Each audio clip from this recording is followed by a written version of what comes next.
And 65,000 seats. They rank this the 4th largest sports venue in America. What an amazing feat it is to pack this place in. We want to take a look at a few different drivers, a little closer look at those drivers. Let's start off with Ray Dunlap. Well, thank you, Rick. You know, if you cut down some trees, I'm going to recommend that you get a Bandit chipper. And if you're looking for a young driver that you may not know much about, I'm going to recommend Jake Crum. He's only 19, but listen to some of these numbers. 17 karting titles, a Bandolero championship, a championship in UARA late models. He won the Bailey's 300 back in 2009, and in his ARCA debut, he got a 6th at Mansfield. He's got over 350 total wins in his career. Tonight, he hopes to run 200 laps and bring home 4 fenders. Hermie? Well, thank you, Ray. Another story. Why we're under caution. This was a couple guys that got to push on each other. It's like Jake Crum just clobbers the back of the 87 truck as he entered the corner. Chris Jones spun around and clobbered Lawton. He wasn't too happy about it. Watch him go. He's going to chase down Jake Crum in the 0-1. He's going to run into him after the caution comes out. There's a contact right there. Timothy Peters got a little bit of a piece of that in the aftermath.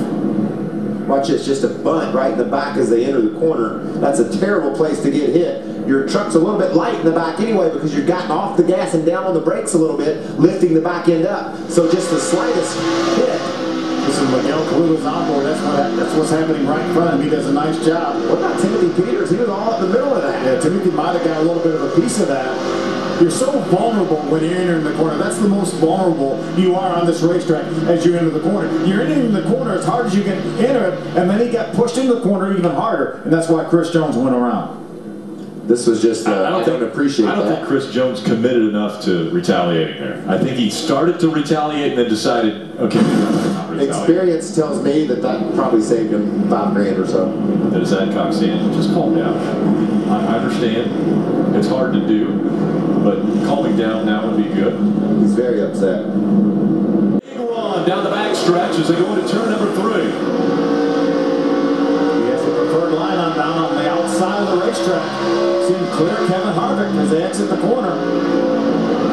Harvick all over the back bumper, and we've got caution coming out once again. This time, oh, Jake Crum clobbers Max Pappas. Ricky Carmichael's involved on the outside. You see Jake Crum's 0-1 truck running into the inside wall. There's Clay Rogers, the 92. Looks like Clay's going to get away without much damage still. See, very minimal damage. A lot of damage to Jake Crum's truck. That was late when the guys were sliding down the front straightaway. Hit Max Pappas really hard. Chris Jones can now talk to Jake Crum. Yeah, I think Jake will probably be in the garage area. I think Chris will be waiting for Jake to make his way into the garage. Ricky Carmichael, unfortunate once again. Let's take another look at what just happened.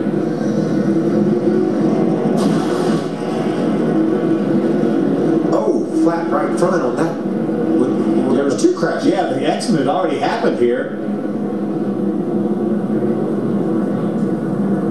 Looked like Jake came along and ran into the 9 of Max Pappas. I think John King looked like he was right front tire. Looked like they were racing side to side. Maybe Carmichael and Pappas. Carmichael got loose down on the bottom and caused those 2 to crash. And then coming off turn 4, John King's truck just ran straight into the wall. There's the initial incident right there. I don't think King did anything wrong.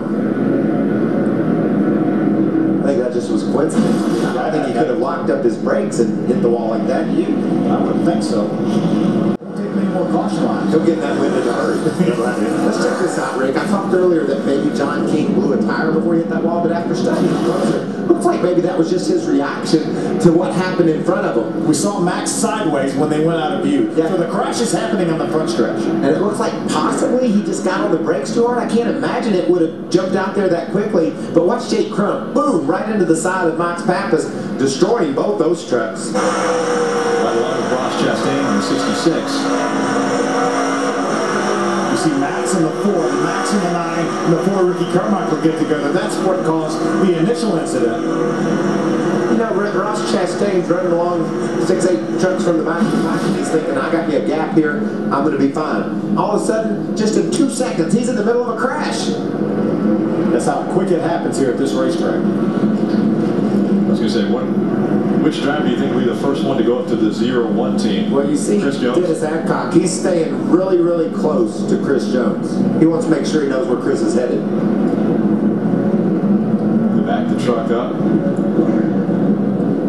Again, the 0-1, anytime you get involved in an accident where you are not able to bring your truck back into the garage or on the pit road, they make you go to the infield care center. This is what Chris Jones is so upset about. He got clobbered from behind. And I think he just wants to have a word with Jake, and that's fine, as long as we can just have words. And right now, Jake's thinking, I know he's going to be mad at me. I didn't mean to do that. He's going to say that you slowed down a little bit earlier than I thought you were going into turn 3, and that may certainly be valid. But he's trying to figure out how to get out of this, isn't he, Ray?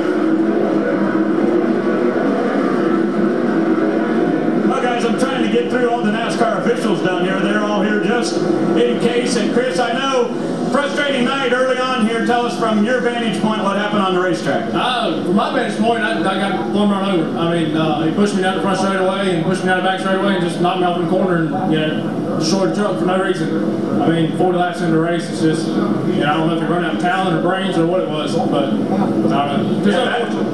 The ultimate irony is his truck's parked right beside yours, so you may get a chance to talk to him. What will you say? Just asked him what he was thinking. I mean, just 40 laps into the race, man. There's no point to go out there and run over top of somebody for no reason. All right, going back to green here, guys, back to the booth.